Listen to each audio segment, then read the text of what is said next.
Greetings. There are 1,000 lonely places along the highways that cut through this country, but none of them feel quite as empty as the rest stop where I worked. It sat on a stretch of asphalt that barely saw any traffic at night. Two gas pumps, a flickering neon diner sign, and a bathroom that always smelled like bleach, no matter how many times it was scrubbed. When I first got the job, I thought the only thing I'd need to worry about was staying awake until sunrise. The manager laughed when I asked about crime. He told me it wasn't thieves I had to worry about out there. Then he slid a laminated sheet of paper across the counter and told me in the most serious tone I'd ever heard, "Follow these rules and you'll make it through the night." At first, I thought it was some kind of hazing ritual, but I learned very quickly the rules weren't a joke. Before we move on, there's one more rule you should follow. If you want me to keep telling you what happened out here on the highway, make sure you like this video, leave a comment, and subscribe. It helps us survive the night, and it keeps the stories coming. Part 1. The Rules. My first night on the job started the way most disappointing jobs do. Paperwork, awkward small talk, and the low hum of buzzing fluorescent lights overhead. The rest stop sat like a lone tooth in the middle of the highway's jaw, cracked, yellow, and barely holding on. The building itself was small, a convenience store, a pair of bathrooms, and a diner that hadn't seen a full kitchen staff in years. There was a hollow feeling in the air, the kind that made every sound echo just a little longer than it should. The manager, a man named Frank, was older than the asphalt outside. His face looked carved from tired leather, and his eyes had the same lifeless flicker as the vending machines behind him. He didn't bother with pleasantries. Instead, he slid a laminated sheet of paper across the counter. "Read it. Memorize it. Don't test it," he said. I gave a little half smile. "Is this like an employee code of conduct?" Frank didn't smile back. He just tapped the paper with one nicotine-stained finger. "You follow these rules, you'll make it till sunrise. You don't, well, let's just say nobody likes filing incident reports." I looked down at the sheet. At first glance, it seemed like some kind of weird joke, but the longer I read, the less funny it got. The rules of the highway rest stop. Do not, under any circumstance, answer questions if someone asks for directions after 2:33 a.m. If the bathroom door is locked and no one went inside, leave it locked. Between 3 a.m. and 3:15 a.m., the security cameras will show someone sitting in the diner booth. Do not approach. Do not make eye contact. At least one window must remain cracked open at all times. If the air becomes completely still, it means something is trying to get in. If a bus pulls up outside, even though the schedule says none are due, do not acknowledge it. Do not step outside. Do not watch the passengers. I looked up at Frank, waiting for him to laugh, to tell me it was some dumb initiation prank. But his expression stayed as serious as a gravestone. "These rules aren't optional," he muttered. "I've seen what happens when people treat them like a joke." "You don't want that. Trust me." I wanted to argue, to push back against the absurdity of it all, but his tone made my skin crawl. Something in me knew he wasn't exaggerating. He handed me the keys, clapped me once on the shoulder, and shuffled out into the night. His car pulled away, the taillights shrinking until they disappeared into the endless black ribbon of highway. And just like that, I was alone. The first few hours dragged by. I stocked a few shelves, wandered the empty aisles, and checked the flickering cameras every now and then. A handful of drivers stopped in for gas, their faces pale and exhausted under the harsh lights. Nothing unusual, but around 2:20 a.m., The rest stop went eerily quiet, the kind of silence that feels heavy, like the air is pressing down on you. I busied myself behind the counter, glancing at the clock more often than I wanted to admit. 2:29 a.m., 2:31 a.m., 2:32 a.m. That was when the bell over the door chimed. A man walked in. He looked wrong. Not in any obvious way, but like his edges didn't fit quite right. His clothes were dry, but his shoes left wet footprints on the linoleum floor. He didn't browse the aisles. He didn't look at me. He just walked straight to the counter and leaned in close. "Can you tell me," he whispered, voice thin as paper, "how to get to Route 6? My stomach dropped. Rule number 1. It was exactly 2:33 a.m. His eyes met mine, wide and unblinking, as if he already knew I'd read the rules. I tried to force my mouth shut to keep the words locked inside, but instinct kicked in and I almost answered. Instead, I shook my head, pretending I hadn't heard him. His lips twitched, stretching into something that wasn't quite a smile. He leaned closer, and I could smell the rot on his breath. "Please," he hissed, "just point the way." I gripped the counter so hard my knuckles ached. My heart pounded like it was trying to escape my chest. Finally, I shook my head again, this time with more force. The man stared at me for what felt like an eternity. Then slowly he straightened up. He turned without a word and walked back outside. But when I looked through the front window, the parking lot was empty. No car, no footsteps, nothing. Just silence. I sank into the chair behind the counter, the rule sheet trembling in my hands. For the first time that night, I realized Frank wasn't crazy. The rules weren't just rules, they were warnings.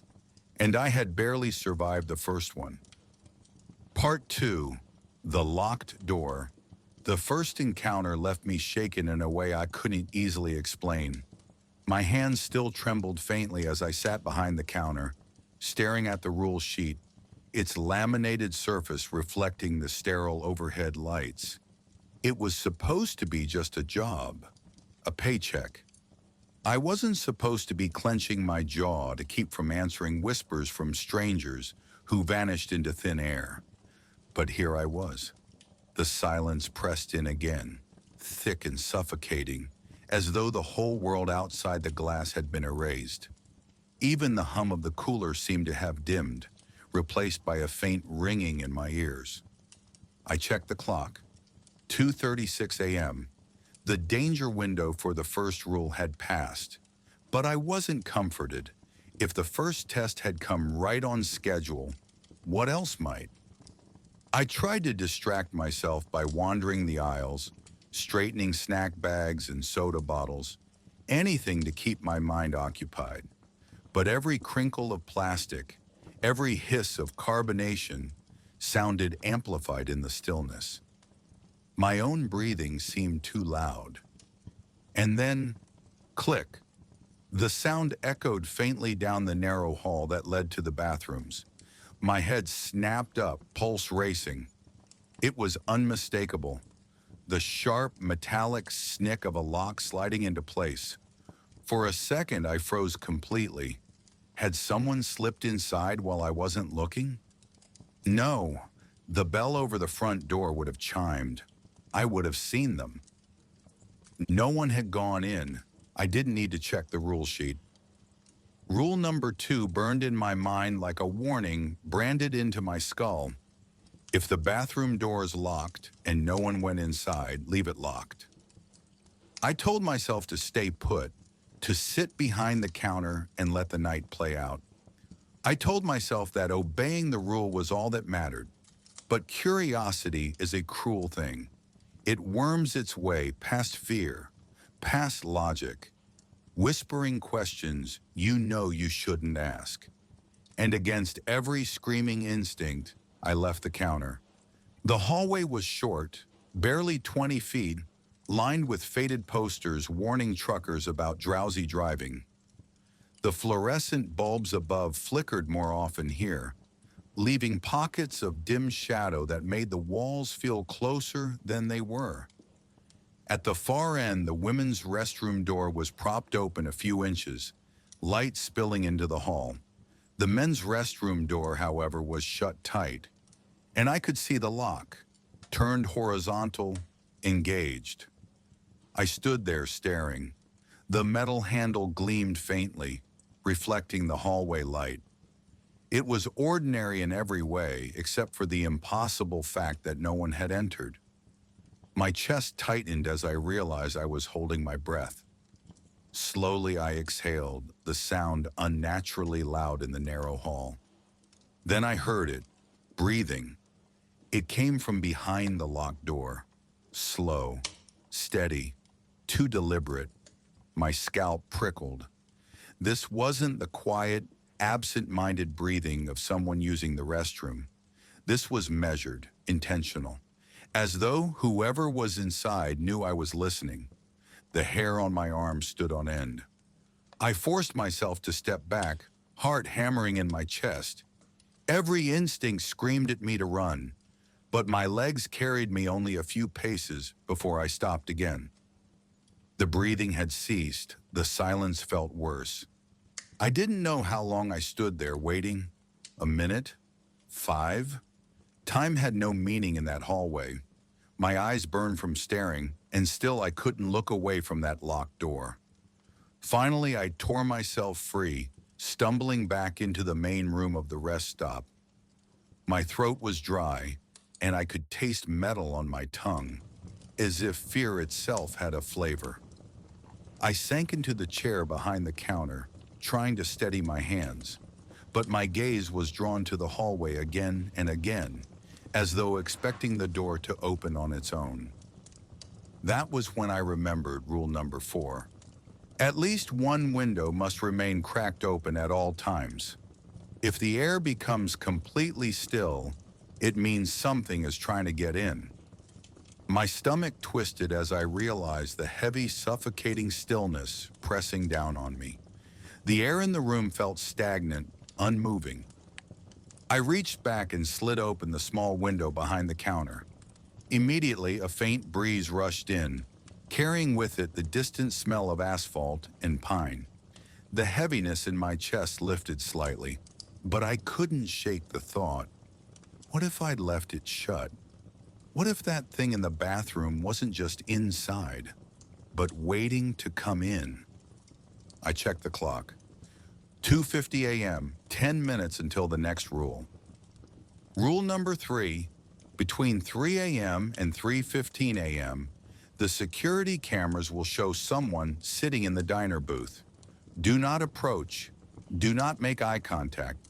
I didn't want to believe it, but after the man at 2:33, after the locked door and the breathing, belief wasn't a choice anymore. The rules were real. And many somethings were out there, waiting for me to slip up.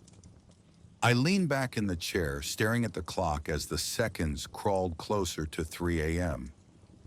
The air shifted faintly around me, the breeze from the cracked window whispering through the silence.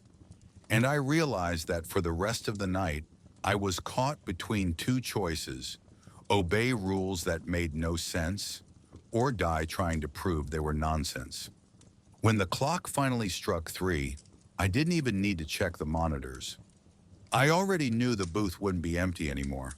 Part 3, the booth. The second hand on the wall clock clicked forward, dragging time like chains through the silence. 3 a.m. The moment it struck, I felt it. A shift in the air, subtle but undeniable. Like the whole building inhaled at once. The rules had warned me. Between 3 a.m. and 3:15 a.m., the security cameras will show someone sitting in the diner booth. Do not approach. Do not make eye contact. I didn't want to look at the monitors. I knew what I'd see, but knowing and resisting are two different things. Curiosity is a parasite, gnawing at the mind until it gets what it wants. So I looked. The diner sat just across the lot, its windows fogged slightly from years of neglect. On the black and white monitor, its interior stretched out grainy and distorted, the counter lined with cracked stools, the booths worn with carvings of names long forgotten. At first, everything was empty, silent, and then, without warning, someone was sitting in the far booth. They hadn't walked in. They hadn't slid into the seat. One frame they weren't there, the next they were. The figure sat perfectly still. Their body leaned against the wall, their face tilted just enough that I couldn't make it out in the camera's fuzz. They didn't move, didn't breathe, just existed, in the way a shadow exists when the light is wrong. I tore my eyes away, heart slamming against my ribs. I wasn't supposed to look. The rules had been clear, but the image seared into my mind, burning itself into the back of my eyelids. The diner was empty, and then it wasn't. For 5 long minutes, I sat in the chair, fighting the urge to glance again. Every nerve in my body screamed that the figure had shifted, had leaned closer to the camera. My skin prickled as though their eyes were crawling over me through the feed. The worst part wasn't the fear of looking. The worst part was the certainty that if I didn't look, they'd know. They'd know I was ignoring them. At 3:06, I broke. My hands shook as I twisted the monitor dial back to the diner feed. The figure was closer. They had moved to the booth nearest the camera, though I hadn't seen them move. One frame empty, the next frame filled with their shape. The grainy resolution made details difficult, but I saw enough. A face too long, eyes too dark, a mouth stretched just a little too wide. They sat with their hands folded on the table, patient, waiting for me. I yanked my gaze away, sweat dripping down my temple. The rules echoed in my skull. Do not approach. Do not make eye contact. But what did eye contact mean? Through the monitor? Or was the warning meant only for in person? I couldn't know, and I didn't want to find out. At 3:10, the humming lights above me flickered violently, plunging the rest stop into darkness for a heartbeat before buzzing back to life. In that brief void, I swore I heard the faint scrape of footsteps, not outside, not in the diner. Here, inside the store. I spun in the chair, eyes darting across the aisles, but they were empty. No shadow moved. No door had opened. Still, I felt the weight of someone sitting just out of sight, watching me. The clock ticked to 3:12. 3 more minutes. I pressed my back against the counter, clutching the rule sheet in my hands like it was a lifeline. My lips moved in a silent mantra. Don't look. Don't move. Just wait it out. 3:14. The final minute stretched endlessly, each second dragging claws across my nerves. I couldn't hear the monitors anymore. Couldn't hear the buzzing lights or the breeze through the cracked window. All I heard was the heavy silence, punctuated by the slow tick of the clock, and beneath it, faintly, the sound of breathing. Not my own. It came from the direction of the monitors. Deep, slow. Like whoever sat in that booth was leaning close to the camera, close enough for the sound to bleed through the feed and into the rest stop itself. I squeezed my eyes shut. My hands shook violently. 1 more minute, just 1 more. When I dared to open them again, the clock struck 3:15, and the presence was gone. I risked a glance at the monitors. The diner was empty once more. The booth sat abandoned, lifeless, as if nothing had ever been there at all. The air shifted back to normal. The silence lifted, replaced by the hum of the lights and the faint whir of the refrigerators. But I knew better. Something had been here, and I knew it would be back. I leaned forward, clutching the counter, gasping for breath like I'd been underwater. My whole body trembled. The rules had saved me again, but only barely. I checked the sheet once more. The next lines burned into my mind like scripture. Rule number 4, at least one window must remain cracked open at all times. If the air becomes completely still, it means something is trying to get in. The cracked window behind me whispered with the faint night breeze, but I couldn't shake the feeling that the air wasn't moving enough. And worse, what if what wanted to come in already had? Part 4. After the diner booth incident, I felt hollowed out, like a part of me had been left behind on that grainy monitor. My heart refused to slow, my hands refused to stop shaking. Every creak of the building sounded like a footstep, every gust of wind outside like a whisper pressing against the window. I hadn't moved from the counter in what felt like hours, but the clock told me otherwise. The night had barely passed the halfway point, and I was already raw with exhaustion and terror. But I couldn't leave. The rules didn't allow it. Not yet. Not while whatever it was out there waited. Rule number 4 weighed on me more than the others now. At least one window must remain cracked open at all times. If the air becomes completely still, it means something is trying to get in. I had cracked the window behind the counter earlier, but I hadn't dared look outside. The night was still, too still, and my stomach twisted at the thought that whatever it was could be just beyond the glass, watching me, testing me. I forced myself to get up. Every step I took across the linoleum floor made it creak. My shadow stretched along the aisles, warping unnaturally in the flickering fluorescent lights. The building felt alive in its silence, breathing with me, pulsing with anticipation. I approached the window. Outside, the parking lot was empty. A few scattered shadows of trees swayed in the wind, their branches clawing at the asphalt. The neon sign of the diner hummed and flickered, casting uneven light across the lot. It should have been ordinary. It should have been safe. But the air, it wasn't moving. I froze. A bead of sweat rolled down my temple. My hands gripped the counter for balance, knuckles white. I couldn't tell if the stillness was natural or if it had been manufactured by something else. Something outside. I remembered the rule. If the air is completely still, something is trying to get in. And suddenly I knew with terrifying certainty that it wasn't just trying. It had already begun. I backed away from the window, my eyes scanning every inch of the lot. The shadows seemed to shift independently, moving in ways shadows shouldn't. Every so often, one of them would stretch impossibly long, like it had a life of its own. I turned back to the counter, trying to rationalize it. It's the lights, the wind, exhaustion, just exhaustion. But even as I said it, I could feel it. The temperature in the store had dropped. My breath came out in ragged clouds. The hum of the lights warped subtly, like someone was pressing down on them from above. Then I heard it, a soft scratching. At first I couldn't tell where it came from. Somewhere outside? From the vents? Or worse, the window itself?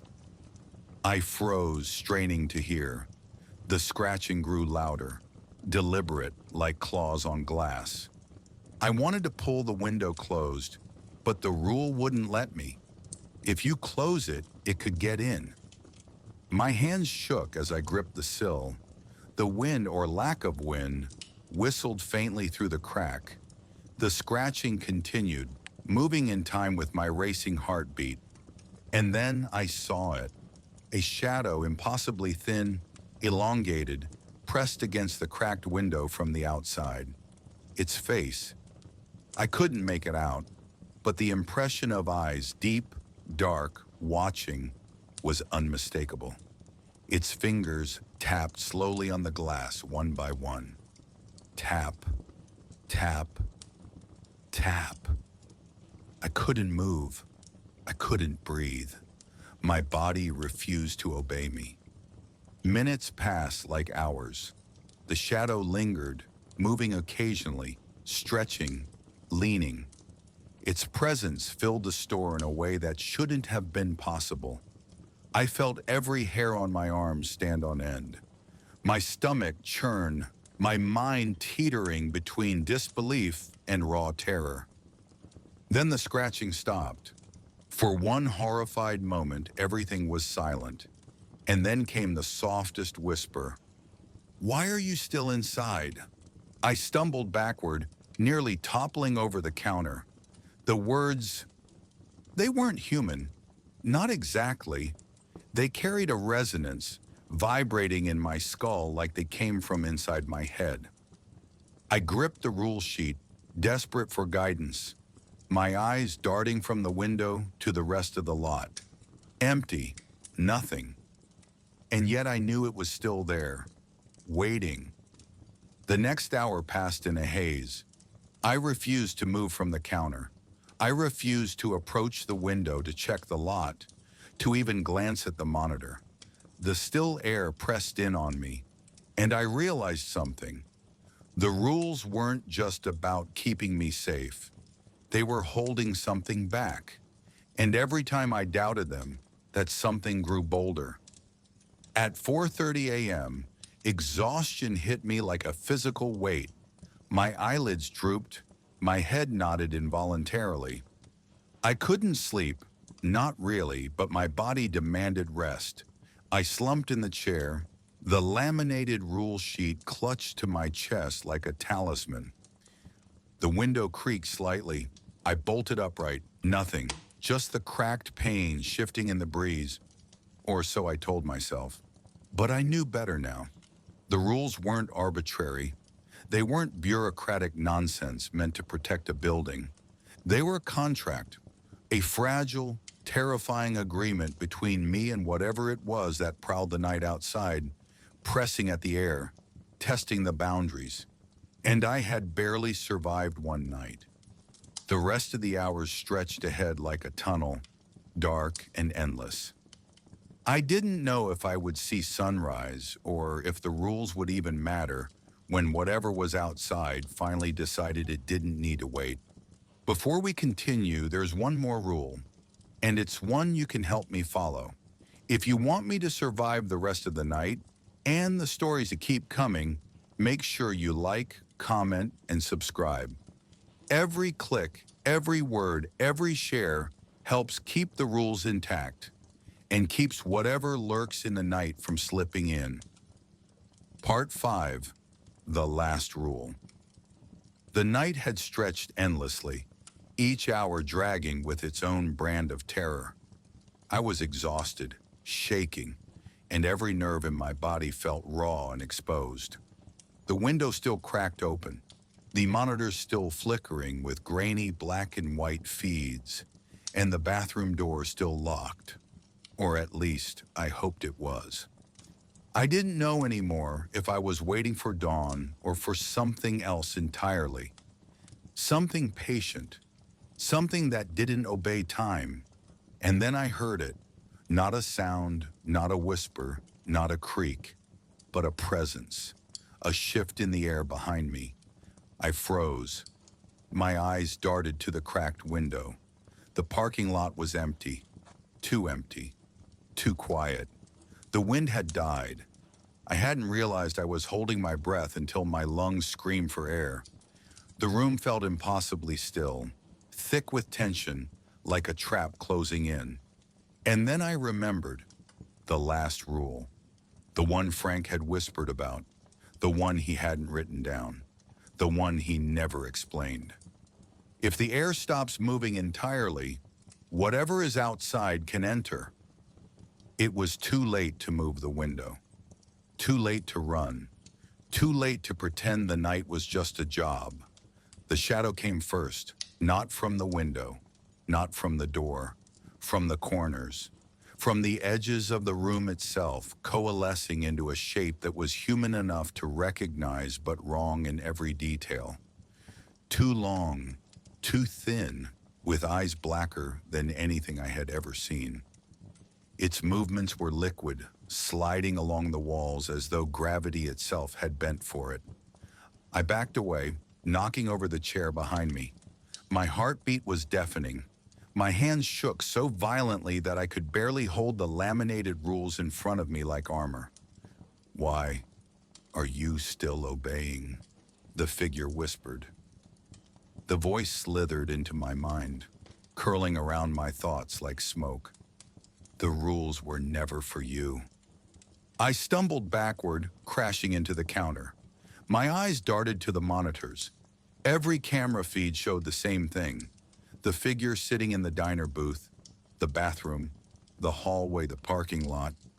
All at once, all waiting. I realized then, with a bone-deep chill, that the rules weren't instructions. They were boundaries. Boundaries that kept it contained. And I had been holding the line. I tried to speak, to tell it I wasn't going to break the rules. But the voice was inside my head now, filling every corner, every thought, every heartbeat. "You're human. You think you can survive. But rules? Rules are chains. Chains you cannot hold forever." The air thickened. My lungs burned. The window rattled as if something outside was testing its limits. My body screamed to shut it, to run, to do anything, but the knowledge of the rules froze me in place. I had survived so far. I had followed them perfectly. If I broke even one, I didn't want to think about what would happen. Minutes passed, though I couldn't be sure. The room seemed to stretch and collapse around me. And then, just as suddenly as it had arrived, the presence drew back. The air shifted. The shadows slid toward the window, elongated and thin, then vanished from the room entirely. The breeze through the crack returned, gentle and almost natural. The monitors flickered back to static. The silence returned. I slumped to the floor, utterly spent. My hands were shaking, my body aching, my mind racing. I had survived the night. Somehow, but I knew deep down that it had been watching the entire time, waiting. I understood now. The rules weren't protection for the living. They were protection from the living, or what had once been living, now something else entirely. And the rest stop wasn't just a lonely building in the middle of the highway. It was a cage holding something patient, something old, something that would always wait for someone to falter. I didn't leave until sunrise. My shift ended. The new guard arrived, bright-eyed, oblivious. I handed over the keys and the laminated sheet. I didn't warn them. How could I? Frank's words echoed in my mind. Obey the rules. Don't test them. Don't break them. I walked away from the rest stop, but the memory stayed. The shadows, the whispers, the black eyes. They never really leave. And I know one day the rules will demand attention again. One day I might falter, and when that day comes, whatever waits outside will finally step inside. The night guard job wasn't just a job, it was a warning, and I had been lucky enough to survive it, for now. The highway stretches on, empty and dark, long after the rest stop is gone behind you. Some nights the wind carries whispers you don't want to hear. Some nights rules are made to keep things at bay. And some nights you realize they're the only thing standing between you and what waits just outside. If you like this story, make sure to like, comment, and subscribe, because the night isn't over and the stories aren't finished. Sleep well if you can.